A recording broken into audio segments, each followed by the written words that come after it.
In this lesson, we're going to be talking about ARP, or the Address Resolution Protocol, and how you would make use of it and how it actually is used. So the first thing I want to do is show you what's called an ARP table. So every computer system carries what is called an ARP table. The reason it's called an ARP table is because it matches a layer 2 or physical address or MAC address to an IP address, and that's what ARP is. ARP is the Address Resolution Protocol, and what it resolves is an IP address to a MAC address or a physical address. And the MAC or physical addresses are interchangeable because they mean the same thing. The reason it's called a physical address is because it is physically on a network interface, which is, of course, a physical device. So it's sometimes called a physical address, it's sometimes called a MAC address for media access control. So I might use MAC address, I might use physical address to make a particular point, but it means the same thing. So you can see here there are IP addresses and there are MAC addresses that are listed in this ARP table, and I've done ARP-A, meaning show me all of your ARP entries. And while I'm doing this on a Linux system, it will work on any system pretty much that has the TCP/IP suite of protocols installed, because it's an important utility to have in order to help diagnose any issues with your network problems.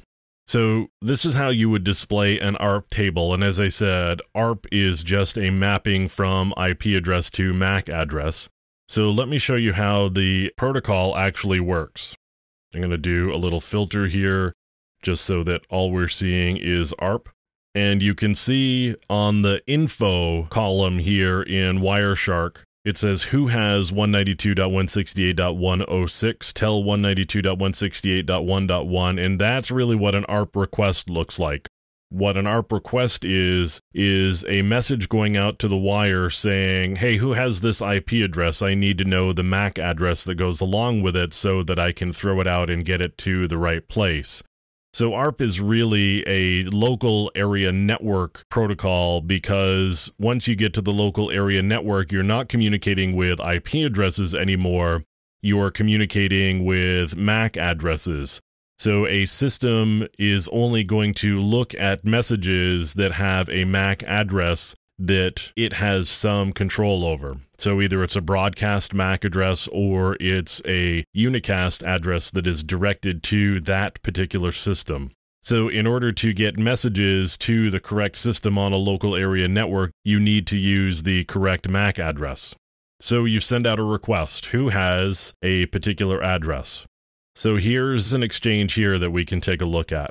Who has 192.168.1.18? And I'm going to pop open the Address Resolution Protocol section here in Wireshark so we can take a closer look at it. And you can see it's a hardware type Ethernet, a protocol type IP. I've got an opcode of request. So the operation code is a request. I've got the sender's MAC address, which is how we know where to send it back to. And you'll notice the target MAC address is empty, and that's because we don't know it yet. So when the system who actually has that IP address or is responding on its behalf sends a message back, and we can show this one here, you'll see the target MAC address is filled in with the original requester, and the sender MAC address is filled in with the correct MAC address of that particular IP address. So you'll see sender MAC address happens to be an Apple device. Wireshark does a good job of actually decoding the MAC addresses so that it's got the vendor ID. So a MAC address is actually broken into two sections. The first three hex numbers there, 34, 15, 9E, are for the vendor. So the first half of a MAC address belongs to the vendor. That's the vendor ID. The second half is the device ID for that particular vendor. So Wireshark, as I said, will actually map the vendor ID to the vendor name. So I've got Apple and I've got Netgear here. So you can see the request in this packet here and the response in this packet here. So that's actually how ARP works. You send out a request looking for a MAC address based on an IP address, and you get a response with the correct MAC address. Sometimes you may need to go from MAC address to IP address, and you would do that using the Reverse Address Resolution Protocol, or RARP. So let me show you something here where you would make use of ARP. So let's say you're sending a message that is an ARP response, but there was no request to go with it. If you were running the system that received that request, what would you do with it? Well, you might discard it, but one of the easiest things to do is just log the information. That way you don't have to ask for it later on. You've just got a record of it. So if you happen to see a message with what's called a gratuitous ARP, or an ARP response that hasn't been requested, if you see one of those going around, you may just consider keeping track of it so that you know later on and you don't have to ask. It saves time and it saves network bandwidth. Here's a utility here that actually takes advantage of that. This is called EtherCap. EtherCap has the ability to do a lot of gratuitous ARPs and do what we call ARP poisoning, or a man-in-the-middle attack. So the first thing here I'm going to do is unified sniffing. And I'm going to get a host list. And I don't actually have any hosts that it's aware of yet, so I'm going to scan for hosts. And let me bring up the host list again. I am going to add a bunch of hosts to one target, and then I'm going to add another bunch of hosts to another target. So you create two targets, and then you set up your ARP poisoning. And I want to do that. I want to sniff remote connections. And this is my man-in-the-middle attack. It's ARP poisoning. I'm going to send out a whole lot of ARP responses here. And you can see there's a whole chunk of is-at messages that are going by.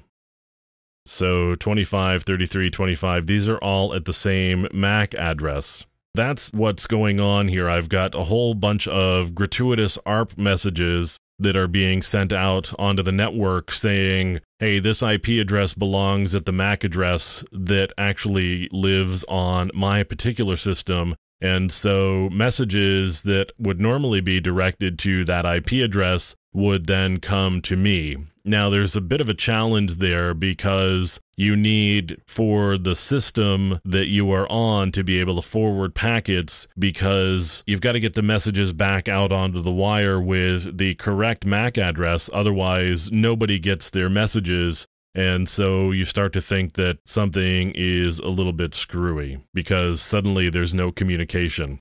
And that's a big flag indicating that something is wrong on the network, and somebody's going to go start looking for what's wrong on the network, and they're going to see that, hey, guess what? Somebody's doing a whole bunch of gratuitous ARPs. They're going to track the MAC address back, and they're going to find your system there. So I'm going to shut down the man-in-the-middle attack here. And you can see that in addition to ARP poisoning, EtherCap has the ability to do other types of attacks as well, including ICMP redirect, port stealing, and DHCP spoofing.